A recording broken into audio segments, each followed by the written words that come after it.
Hey, good morning, good evening, wherever or whenever you are. Welcome to room 1206. Mr. Swanson here, and I have a world history lesson for you today. Actually, this is our last class in world history class. I call this the rise of technology. Kind of brings together the progression of technology we've had from ancient Mesopotamia and Egypt all the way into the modern day. So let's round out world history class here today. So students in my class, you have your toolbox of assignments, and I want you to start with the page here that looks like it has Morse code listed on it. And so this is the back side of your assignment page. So turn to the back side. I want you to pick a neighbor right now, pick a partner, the person next to you, your shoulder partner. If you're in a group of three would work as well. And I want you to use Morse code to tap out a message to your desk partner, whoever you choose. So first of all, come up with a message, and I'll just give you an example, like happy birthday. I mean, it could be happy birthday or whatever message you want to come up with. And I want you to use the alphabet listed on your page here. You see that it's dots and dashes. And, we don't have a buzzer. If we had a buzzer, it'd really work out well. But I want you to just simply say dot for dot and dash for dash. So for example, if I was going to do ABC, this is how it would sound. Dot, dash, dash, dot, dot, dot, dash, dot, dash, dot. Okay? I mean, play with me here. Be a little silly. And I understand the room might get a little loud as you do this. Choose a seat, partner. Choose a message. And partner, you're going to have to really lean in and try to determine what they're saying. It may take you a while to decode every single letter. And ultimately, I want you to have write down the message that you think your partner is trying to send to you. So on this video, hit pause, do that. And I know everybody might be at a different place. It might take some of you 2 minutes. It might take some of you 5 minutes. Do that little activity right now. So pause. And we're back. I want to ask you. Again, if you didn't pause the video. Being back here, I want to ask you, after you have written it out, you tapped it to them, did they understand it? Was it easy to understand? Probably not. How short or long did it take you to actually decipher it? Imagine even if you had a 2-word message, like my example was happy birthday. I imagine it took you a while to decipher that. And now I really want to ask you a question. How emotional was that message? If someone were to tap out via Morse code, dot, dot, dash, dash, if they were to type out the message, I love you, how warm and fuzzy would that make you feel inside? Probably not very much, because it is so plain. It is so sterile. Not a lot of emotion involved in the dots and the dashes. So question for you, do you think Morse code was an efficient way to communicate? Why or why not? These are the questions on your opening activity. So you give me your answers and keep that in mind. Do you think it was an efficient way to communicate? Because we're going to walk through several technologies of different eras here over the next few minutes, and we may determine that it was an efficient way to communicate for the time period. Would I want to go back to it with the technologies I have today? Maybe not. So, all right. All that said, world history class, the rise of technology. Ready, set, let's go. So, this actually is a telegraph key. And as I was describing, dot, dot, dash, dash, this is how a telegraph operator would actually communicate that message. This key be connected to a wire. The wire could go from town to town, home to home, operator to operator. And believe it or not, you had people very well trained in the language of Morse code. And it took you quite some time to decipher whatever message it was that you were saying, likely no more than just a few words. Well, a well-trained operator, Morse code operator, could catch that message pretty quickly. It's almost like knowing a different language, understanding a different language. And we'll talk more about that as we go today. I like to start class with this silly little song here from the cult classic, popular in the year 2003, Napoleon Dynamite. We have Kip Dynamite here, and he's singing a song that I love technology, not as much as you see, but I still love technology. Shows how obsessed we are with technology. A silly little moment in the movie here. At his own wedding, he's singing about how much he loves technology. And Well, it's a real earworm. If you know the song, it can get stuck in your head pretty quickly. Here's what we're going to talk about here today. So on your notes, you see 6 boxes. It says list the technologies and the year that it was invented. That's the top half. And then at the bottom, what are some pros and cons of the advances of technology? It's going to be our real conclusion to the class. So we're going to talk about the telegraph, telephone, radio, television, internet, and Wi-Fi, social media, and beyond. You're ready, set, let's go. So first thing, the telegraph. We'll just kind of jump right back into what was our opening activity. Telegraph was invented in the year 1844. So on your notes there, simply write telegraph 1844, and let me tell you a little bit more about it. The inventor of the telegraph is a man named Samuel Morse, and his invention was actually demonstrated for the first time at a technology fair in New Jersey. The telegraph is a device which used electric impulses to transmit dots and dashes. And the dots and dashes only meant something because the encoded messages were associated with a language that bears his name. And of course, we know the code as Morse code. Well, it comes from the inventor of the machine, Samuel Morse. The invention itself actually has a really sad beginning. And I'll show you this slide on the screen here. Students, you know that all my slides today are associated with a PDF that is attached to your Google Classroom. So if the images on the video aren't very clear, you can pull that PDF up. A lot of times inventions are the mother of necessity. And in this case, the invention was born out of tragedy. Samuel Morse, as a young man, was a painter. And, for the time period, it's very normal for, hey, I gotta go do a painting in the next town over. I'll be gone for a week. So, honey, love you. See ya. Be back in a week. Well, he had a commission to go paint a particular painting. It's actually for Marquis de Lafayette, another character in world history we've spoken of. And while he was gone, his wife died. She got sick and died. He was gone for quite a while. And his father sent him a letter. Young Samuel, I hate to inform you that your wife is taken ill and she has died. And he never got this letter before he started returning home. So he literally returns home to his house. And he walks up on his family having a funeral for his wife. They're burying his wife. And so imagine you left just a few weeks ago. Everything was well. No communication in between because the pace of travel, the pace of communication was so slow. You come home and your wife is dead and buried, and you never even knew that this had happened. So in his grief, he decides, this happened to me. I don't want this to happen to anyone else. We as humans, we got to use our technology to communicate better. So he invents the telegraph. He invents the ... communicated over a wire. And eventually this turned into wires being strung from town to town and home to home. And sometimes it was relays, like, for example, maybe we send a message to Douglas and then Douglas relays that message to the next town over until eventually, let's say we need to send a message all the way to New York City. The messages would keep relaying from operator to operator. So out of tragedy is born a piece of technology that connects humanity better. And, unfortunately for Samuel Morse, he was not able to receive the message about his wife in time.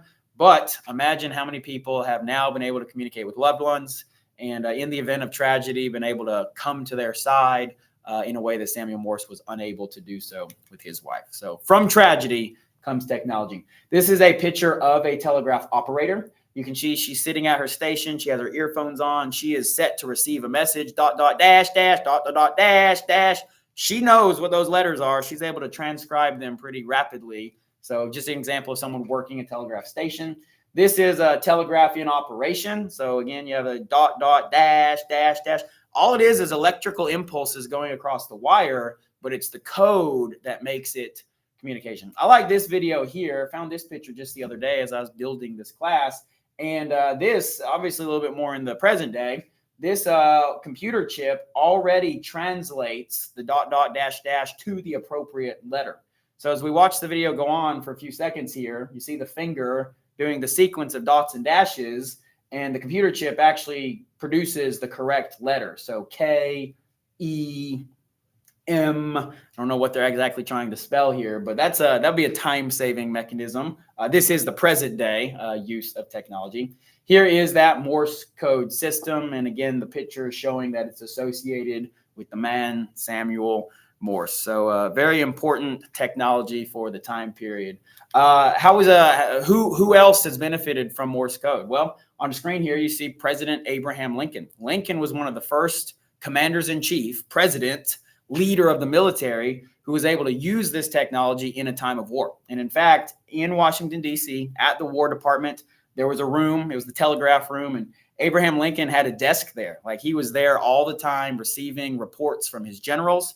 He was able to communicate back to them almost instantly in real time, like, hey, move our troops to the north, attack to the south, attack at the river. He was able to give directions to his generals from Washington, D.C. Previous to this, you can imagine you have to write a letter and give it to a horse. The horse would have to ride however many days it would take for the message to get to the front lines. Well, Abraham Lincoln benefited greatly from the telegraph and the ability to communicate quickly. This is, I took this picture myself. This is actually Abraham Lincoln's telegraph key. I saw this at a particular museum, and I don't know, maybe it's me, maybe I'm a nerd, but when I'm in the presence of a historical item like this, and I know that Abraham Lincoln's own hands hit this telegraph key, ... sending messages to his generals, I get chill bumps thinking about that. It actually says there, this operation, this key was used to acknowledge the surrender of Robert E. Lee to General Ulysses S. Grant, basically the end of the Civil War. This telegraph key received the message that says the war is over. The Union has won. That's pretty cool. Next piece of technology, the telephone, something you're familiar with. You probably have it in your back pocket right now, although not this type of telephone. You have a telephone, but that's also part of the advance of technology. Telephone was invented in 1876. Actually, the first telephonic message was sent March 7, 1876. The inventor was Alexander Graham Bell, and the first ever phone call was sent one room over, and the message uttered over the handpiece was, "Mr. Watson, come here. I want you." He's basically calling his assistant. "Mr. Watson, can you hear me? Come over to my room." So that is the first ever message sent across the wire via voice. Telegraph, ... Telephone uses similar technology and is able to carry voice. So that is what makes it a little bit more descriptive. Telegraph, a lot of miscommunication. I mean, with ... even though you're transcribing the words, it's absent of emotion. Well, you guys know telephone's a much better way to communicate because you can hear emotions. Although I feel like in a lot of ways we've gone backwards because you guys send text messages that are absent of emotion, or you slap an emoji in there and the recipient doesn't know how to take that emoji. So the more technology we have, the less communication we actually do effectively sometimes. This is Alexander Graham Bell in his first generation telephone. I think a really easy way to remember this is a telephone rings, a bell rings. Alexander Graham Bell invented the telephone rings. A little bit of a rendering here of how the telephone works. Again, the human voice is carried across the wire. Much like the ... is carried across the wire, Alexander Graham Bell invented a way for the voice, the vibrations of the voice itself, to be carried across the wire and transmitted to another location. This is a picture, real picture of the very first telephone call. You can see everybody gathered around. Obviously, he hopes it'll work. It does work, and Mr. Watson received the message in the other room. We go from sending messages from one room over to sending messages across the world. Initially via relay. So very similarly, a telephone operator in Douglas would receive my message and maybe plug me into Waycross and then plug me into Jacksonville, whatever the distance of travel for the telephone call that I'm trying to make would be. But eventually telephones are in homes. It's not just a telephone operation station. Telephone, of course, goes to individual homes, and I could dial up a particular home with enough relays. So here you have it, a couple pictures here. Why does this stuff matter? Okay, more than just giving you these different types of technologies in class here, I want us to make a connection to why it matters. Big thing is always going to be military application. So Abraham Lincoln used the telegraph in the Civil War. Well, now we have field telephones, soldiers on the front lines able to communicate via voice. Now, a lot of problems with this as well. Wires could be cut. The enemy could cut the wire, or it's just unreliable if the wire, frays, cuts in any fashion. But when it does work, it increases communication very significantly. A picture of a soldier here with a field telephone. So there you have it. This picture here is probably going to surprise some of y'all, especially what you think a phone is that box that fits in your back pocket. Well, look at this progression of the telephone from 1876 to 1976. This is 100 years of growth. So take a second to look at these, maybe cackle, giggle a little bit at some of the evolutions of the telephone. I love this here. This is an advertisement from a newspaper, and it says, "Put the whole world in your hand."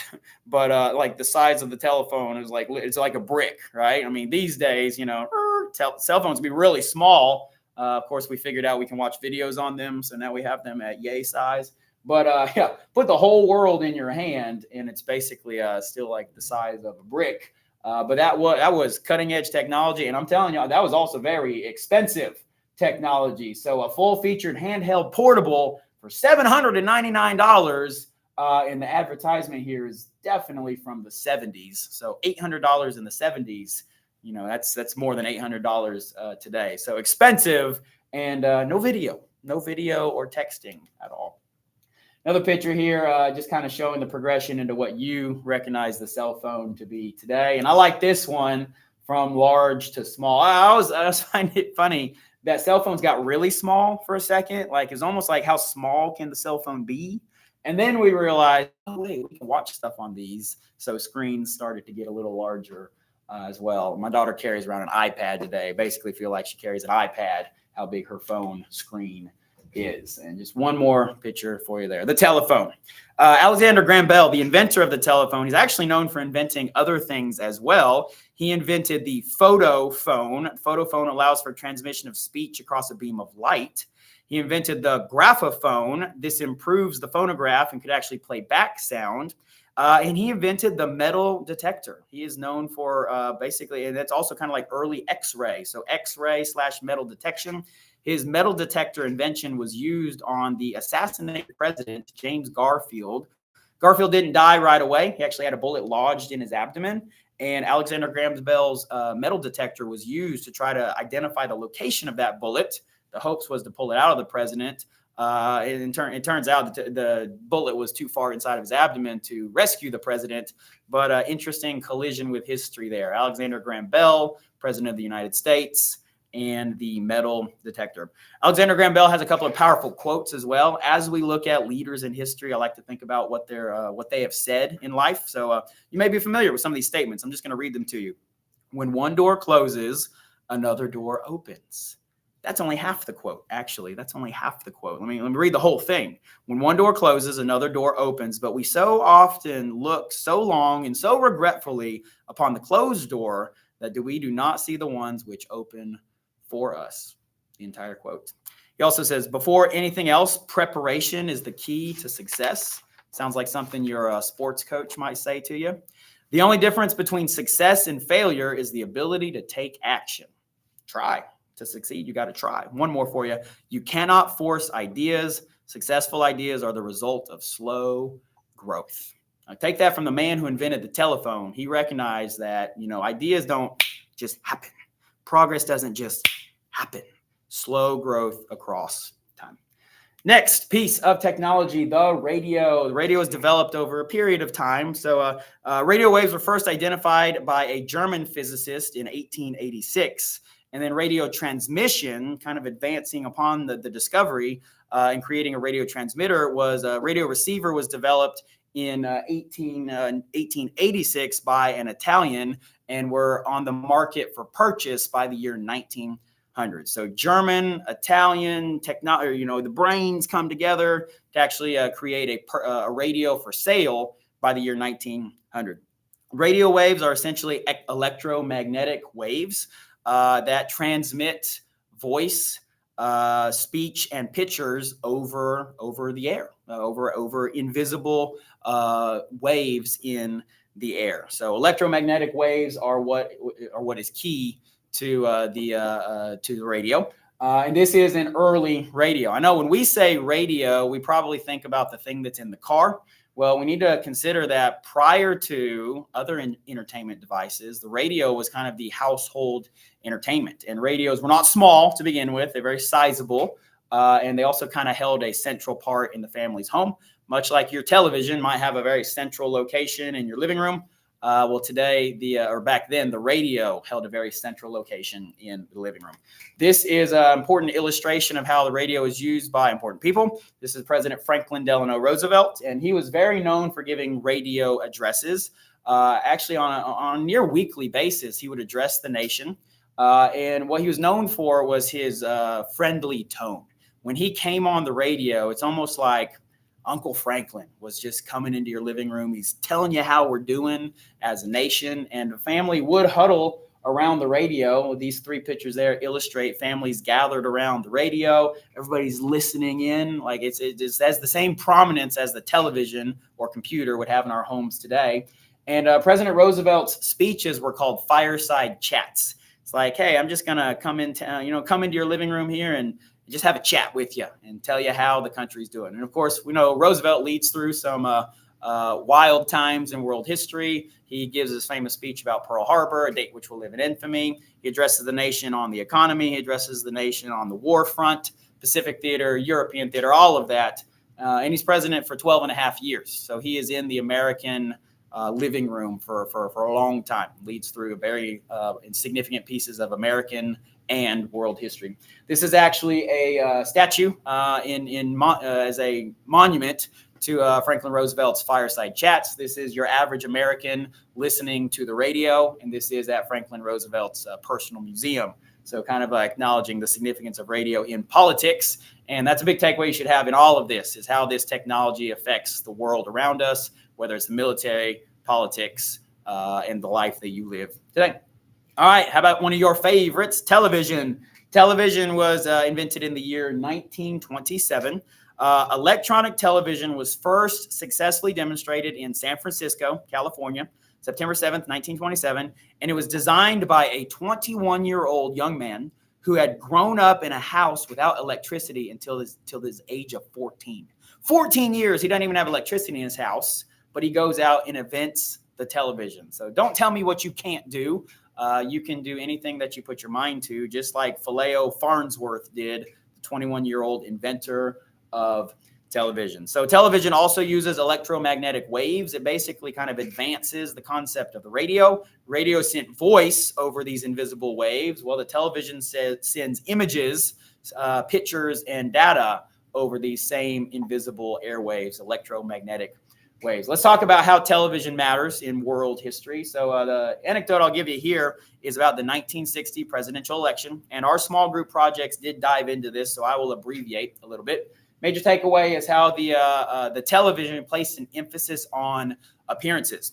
Today, the presidential debates is must-see TV. All right, when President Trump and President Biden, when they come together as candidates and they debate leading into November of 2024, that's going to be must-see television. That's going to be something you want to watch. It's very normal for today. It's very normal for today because these guys broke the ice in 1960 and took their debates from the radio to television. So catch this. Here's how the story goes.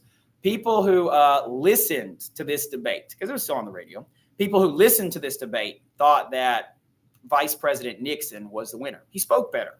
People who watched the debate definitely thought the handsome senator from Massachusetts, John F. Kennedy, was the winner. So if you listened to the debate, you thought Nixon won. If you watched the debate, you thought Kennedy won. And bottom line is politics is forever changed, with a new emphasis being placed on appearance. And that's very normal for you guys today. You know that people want to look good on television. They'll take some stage makeup. At the time, Richard Nixon was offered some stage makeup. Hey, Mr. Vice President, when the cameras shine their lights on you, it's going to wash you out. You want to take a little stage makeup? He said, no, I'm not going to wear makeup. That's for women. Well, Kennedy, on the other hand, he said, absolutely. He'd even spent the day on the roof of the hotel bronzing himself, sitting out in the sun. So he looked healthy, vibrant, young. Nixon looked washed out, bags under his eyes, 5 o'clock shadow. He actually had a sinus infection that day. He was rubbing his nose the whole debate. So his appearance was definitely significantly less attractive. And this is the significance of television in politics. Television also plays a large role in modern era history. Picture you see here is the American family watching the Vietnam War on television. The Vietnam War is one of the first where images would just come into our homes. World War II, television, there was no television, the images we would see would be at the movie theaters. And they were generally positive images. Like, we're going to give the war highlights, show American boys doing good. Well, we have a rise of journalism, television journalism, and in this case, images being shown on television. The American public starts to question our involvement in Vietnam. Our politicians are saying we're doing good. The television images clearly show that we're not. So the American public begins to question government, mistrust government, and we can give a lot of that credit to the technology of the television. Another picture here, a little less of a negative perspective on television. This is President Reagan using television to communicate with the country. Very much how Roosevelt used the radio, Reagan uses the television. And just an image here of him illustrating his economics plan. Like, look at this chart. This is how we're going to do it. This is how it's going to save you money. We're going to cut taxes. That's how Reagan used the television.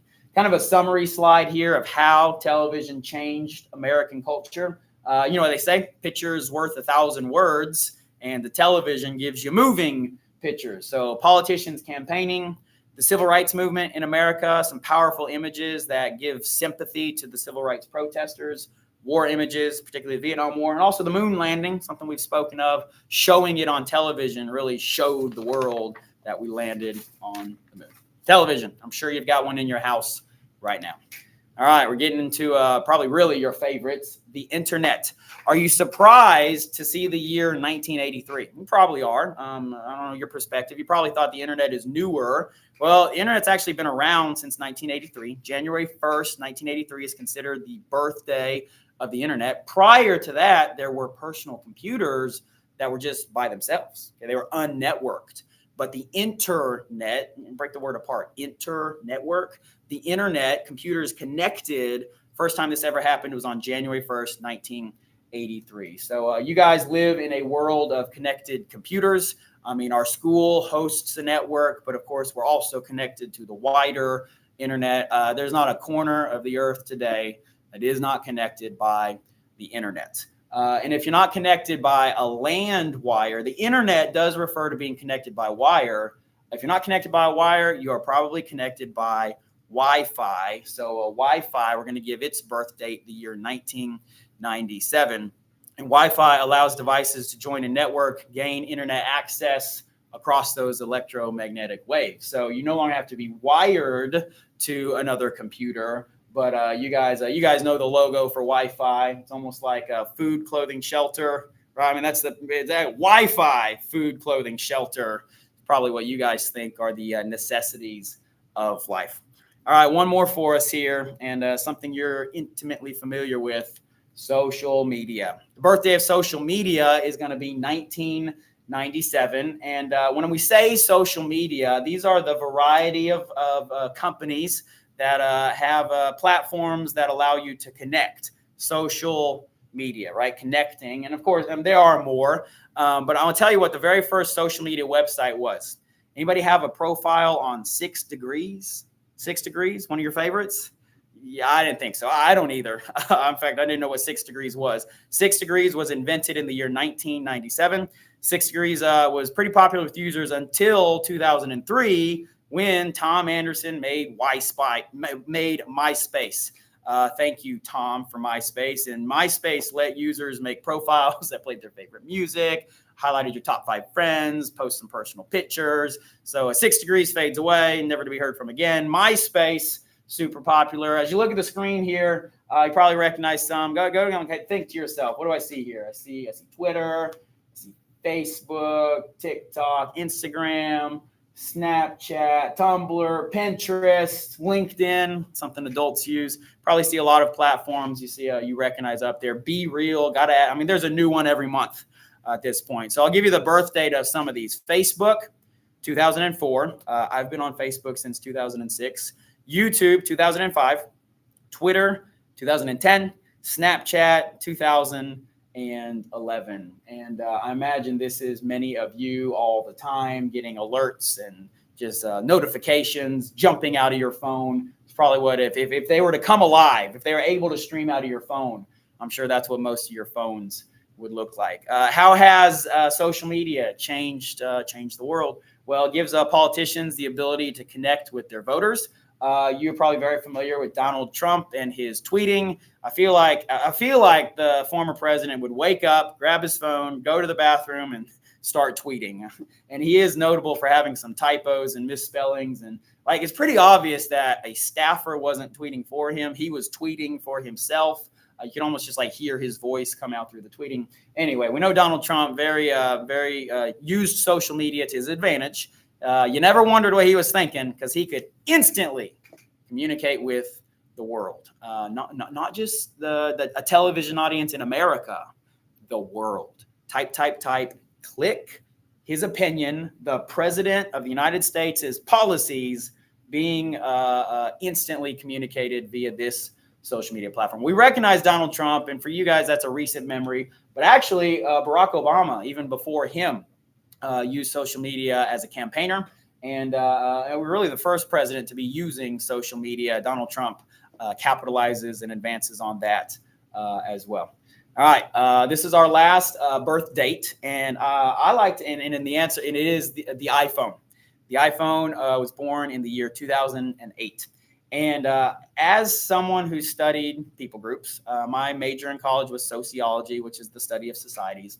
I think it is fair to say that the world can be split into those who were born before 2008 and those who were born after 2008. And it's not about 2008, but it's about the invention of the iPhone. There are those who grew up without it.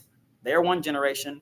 There are those who grew up with it, and they are a different generation. And the way we interact in the world is kind of split right there. Like, did you grow up with an iPhone and it's very normal for you to use? You are a digital native, like you were born into a digital world. You understand that business happens through the wires.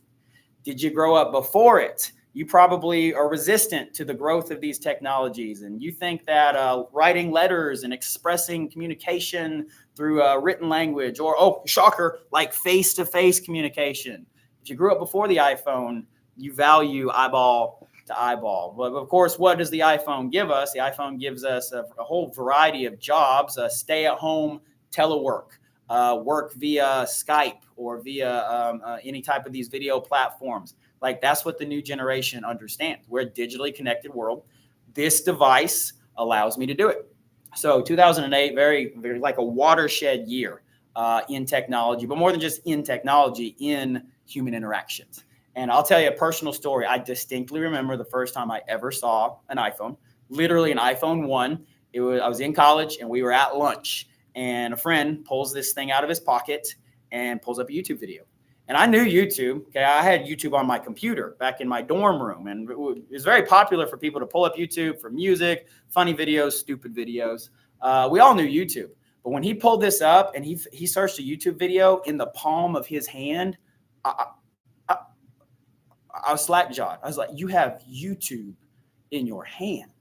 And that was the first iPhone I ever saw. And obviously, you know, an iPhone carries more than just YouTube in your palm of your hand. It's your email. It's a telephone. Like, the last thing we use it for is actually calling people.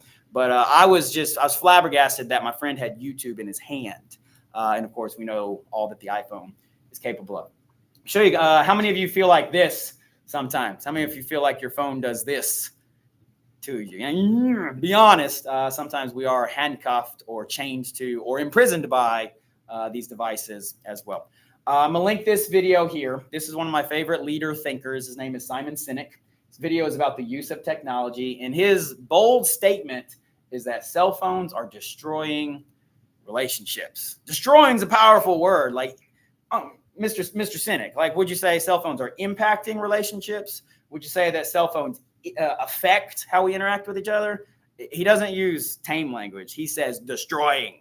Cell phones are destroying relationships. Pause my video, watch his video, and chew on this. Like, be honest, young people who are handcuffed to your cell phones. Listen to what Simon Sinek has to say, and just reflect on how that might relate to you. Might actually be something that changes your life. Having watched Simon Sinek's video, pause if you haven't. Having watched Simon Sinek's video, let's conclude by thinking about this. Is this technology good or bad? Pros, good.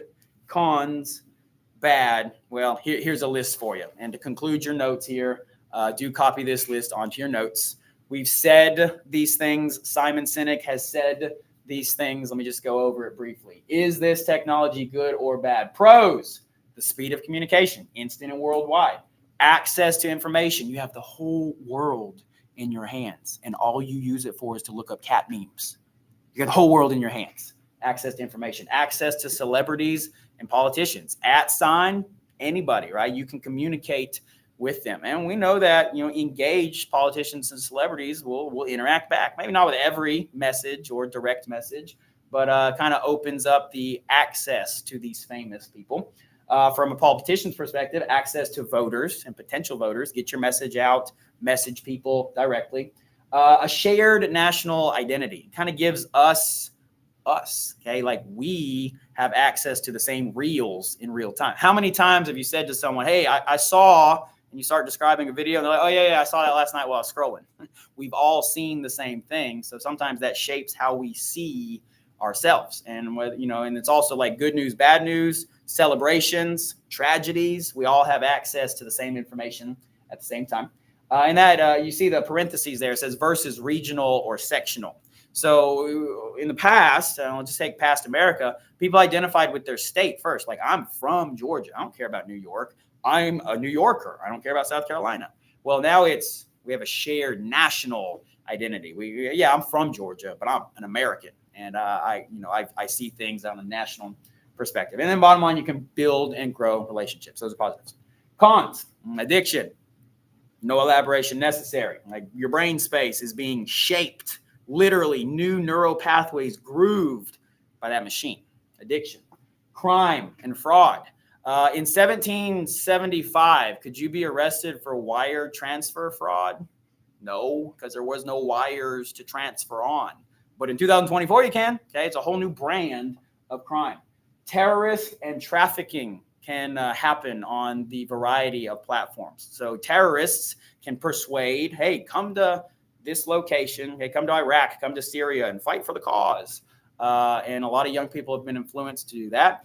Also, human trafficking. Can I just say, if you're talking to someone who you don't know in real life, stop. I mean, can I say that? Is that crazy? Because you might be not talking to the person you think you're talking to. And certainly never go meet them. Please don't. Like Mr. Swanson here right now is saying, don't go meet someone that you've chatted with, but you've never met in person. You don't know who they actually are. Don't go do that. This is a con to social media and these technologies. Cyberbullying, spreading fake news, spreading false information, #fake news. Loss of interpersonal communication skills. I agree. How easy is it to message versus talk to a human? Please, let's recapture the art of talking to humans. And then finally, as Mr. Sinek stated, can break down, damage, destroy relationships. Those are cons. If you use social media to share your pictures with grandma, that's good. If you use social media to not visit grandma anymore, that's bad. We've lost the ability to actually have conversations with each other. I digress. This next section here, I call predictions from the past, and I'm not going to go over each one of these. Read my Google Classroom post. I want you to browse these on your own, and I want you to, there's an assignment there for you to email me with the 2 that stand out to you the most. Okay, 2 predictions from the past that stand out to you the most. And really, you're going to see here some like a prediction of FaceTime, what that picture is, and prediction of automation, which we know we have in the world today. A prediction of, what is that? Mail delivery system via air. Might call that a drone. Does it look like a drone? So these things were predicted 100+ years ago, and we are living in the future. The future is now. So kind of a summation here with it's literally FaceTime. Like, they flew to a destination for lunch and they're staying in touch with their friends and family via, that's FaceTime. All right. But this was from 100 years ago. So the future is now. We're living in it. I love this picture. This is an advertisement from a magazine. Someday roads will tell cars where to go.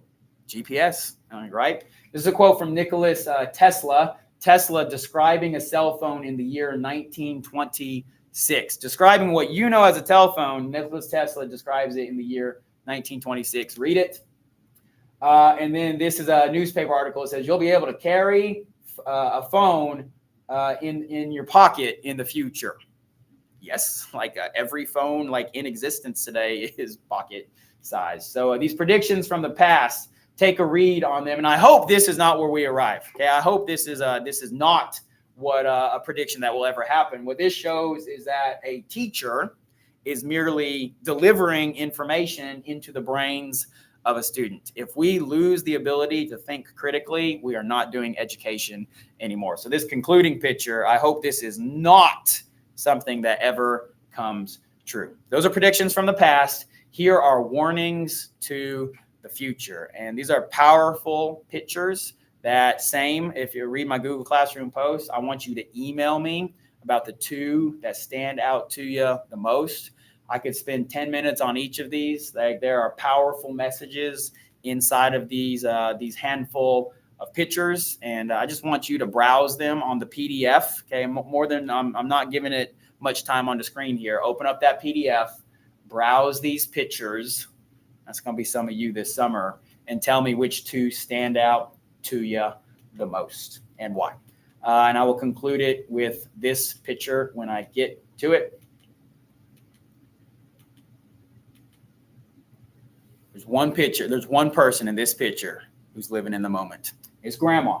There's one person in this picture who doesn't have a cell phone. I don't know where they're at. I don't know if it's a parade or a celebrity sighting or someone is passing on a red carpet. I don't know where they're at. But clearly everyone there wants to capture it on their personal device. And we got grandma and her purple glasses living in the moment. Young people, let's return to living in the moment. Yes, technology is great. It affects the world you live in today. But let's not let it handcuff us in a way that we miss what's happening right in front of us. Let's not let it reshape the pathways of our brain in a negative manner. From Room 1206, the conclusion of world history. Raiders, it's been a great semester. It's been a great year. I love you. I mean it. I always have. I always will. Mr. Swanson, signing off.